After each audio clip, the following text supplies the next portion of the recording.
Olá pessoal, tudo bem com vocês? Vamos começando mais um vídeo e dessa vez para falar sobre funções da linguagem. Essas noções que são bastante importantes para a análise da comunicação e que foram inicialmente teorizadas por um pesquisador chamado Roman Jakobson.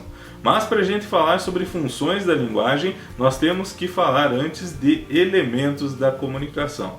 O Jakobson percebeu que para haver comunicação, 6 elementos são extremamente necessários. Uma mensagem a ser comunicada, um emissor, isto é, um sujeito para emitir essa mensagem, também é necessário um receptor, pois se não há quem receba a mensagem, não há comunicação. Olha só, a mensagem também deve se apoiar em um referente relativo à realidade. Não é a realidade propriamente dita, mas um elemento que faça referência à realidade. Também é preciso, pessoal, de um código partilhado entre emissor e receptor. Ora, por exemplo, só há comunicação entre eu e vocês, já que tanto eu quanto vocês conhecem o código verbal da língua portuguesa. Se eu estivesse fazendo esse vídeo em mandarim, utilizando o código verbal do mandarim, provavelmente essa comunicação estaria impossibilitada, já que fica impossibilitado aqueles que não partilham desse código. Certinho, pessoal? Agora veja só, não basta haver um código partilhado se não houver um canal aberto que permita o contato entre receptor e emissor, ok? Por exemplo, nesse caso só há comunicação, pois há aqui um canal visual, um canal auditivo e virtual aberto entre nós. Se fosse essa aula em uma sala, esse canal seria visual, auditivo e presencial. Ok, pessoal? Olha só, esses são os elementos da comunicação. O que o Jakobson percebeu é que a linguagem, de maneira geral, cumpre um papel em relação a cada um desses elementos, certo? Isto é, a linguagem cumpre uma função em relação ao referente, em relação ao emissor, em relação ao receptor, à mensagem, ao canal e ao código. Portanto, se são 6 elementos da comunicação, ela cumpre uma função em relação a cada um deles e, portanto, são 6 funções da linguagem. E é sobre essas 6 funções da linguagem que nós vamos comentar a seguir. Primeira função, pessoal, aquela que recai sobre o referente. Chama-se função referencial. Essa função reproduz um referente da realidade através da linguagem. Pensa só, quando eu digo casa ou ainda a casa está pegando fogo, esses elementos linguísticos, esses elementos da linguagem geraram uma representação desses objetos. Eles construíram uma realidade, uma representação desses objetos. Essa representação ocorre pela função referencial. Desde uma simples palavra como fogo até uma longa narrativa de romance, vai sendo construída a representação de uma realidade através da linguagem. E a linguagem faz isso, pois ela cumpre a função referencial. Seja em textos científicos, em textos de notícias, textos históricos, narrativas, todos esses textos têm tipicamente função referencial. Passando agora, pessoal, para a próxima função, aquela que recai sobre o emissor, a função emotiva. A função emotiva é aquela que cumpre o trabalho de expressar o posicionamento pessoal do emissor em relação ao que ele está dizendo. Pensa só, imagina esse espaço, visualiza o espaço no qual você está assistindo o vídeo agora. Quando você descreve esse espaço, como por exemplo, há nele 4 paredes, há uma porta, há janelas nesse espaço, a linguagem está cumprindo a função referencial, aquela que nós acabamos de ver há pouco. Já quando você diz, esse espaço é muito bonito, esse espaço é muito agradável, está expressando a tua percepção, em termos de julgamento, certo? É o teu posicionamento pessoal em relação ao espaço. Nesse sentido, a linguagem está cumprindo a função de expressar o seu posicionamento pessoal ou posicionamento do emissor. Então ela está cumprindo a função emotiva. Ela vai estar expressa, essa função emotiva, tipicamente em opiniões, avaliações, expressões de sentimento, de emoção, assim por diante. Certinho, pessoal? Agora a função apelativa. aquela que atua diretamente sobre o receptor. Geralmente ela cumpre a função de coagir esse receptor.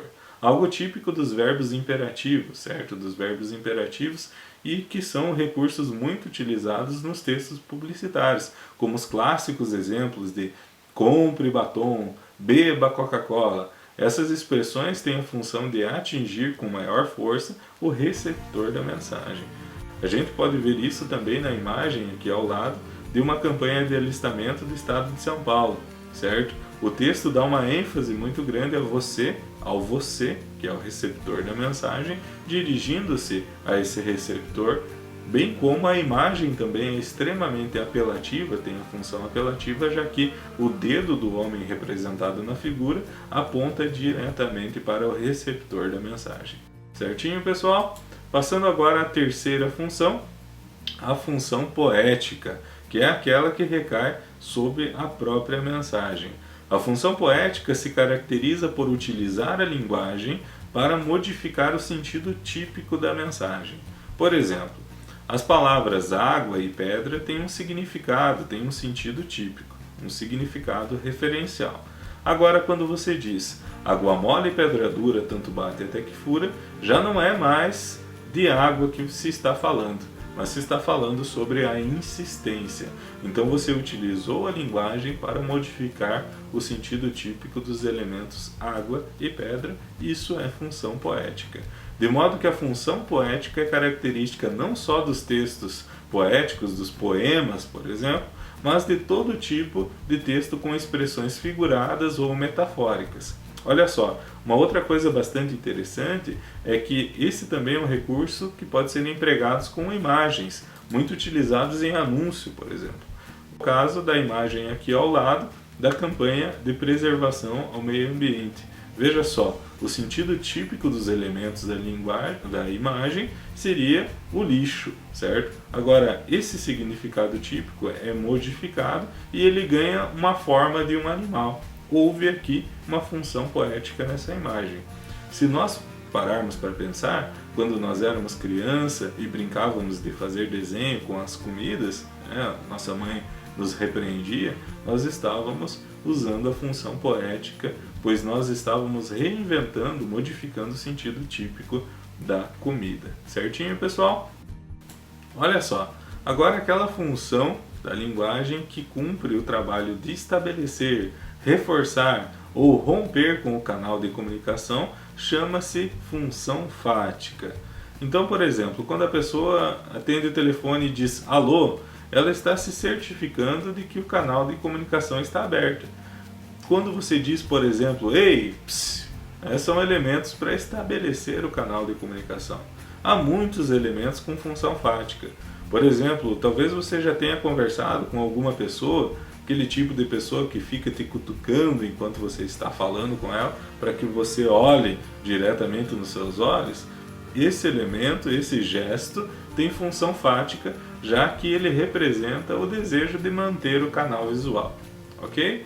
Finalmente, pessoal, a função metalinguística é aquela que recai sobre o código, certo? É chamada de função metalinguística. A função metalinguística consiste na utilização do código da linguagem para falar sobre o próprio código. É um exemplo clássico dos dicionários, dos glossários. Esse vídeo também tem muita função metalinguística, pois nós estamos utilizando a linguagem para falar sobre a própria linguagem. É o caso também de pinturas. Podemos observar aqui, nesse caso, as pinturas de Magritte ou de Escher, em que, através da pintura, o artista retrata o próprio processo de criação artística. Beleza, pessoal? Olha só, lembrando que muitos alunos acabam achando que um texto vai ter apenas uma função da linguagem. Isso não ocorre. Em um único texto pode haver a presença de todas as funções da linguagem. O que acontece é que muitas vezes uma função se torna mais aparente ou mais predominante do que as demais. Certinho, pessoal? Fechando, galera, eu espero que vocês tenham gostado desse vídeo. Deixa aí o seu gostei, o seu comentário e não esquece de se inscrever no canal se não for inscrito. Um abraço para vocês, até a próxima, tchau!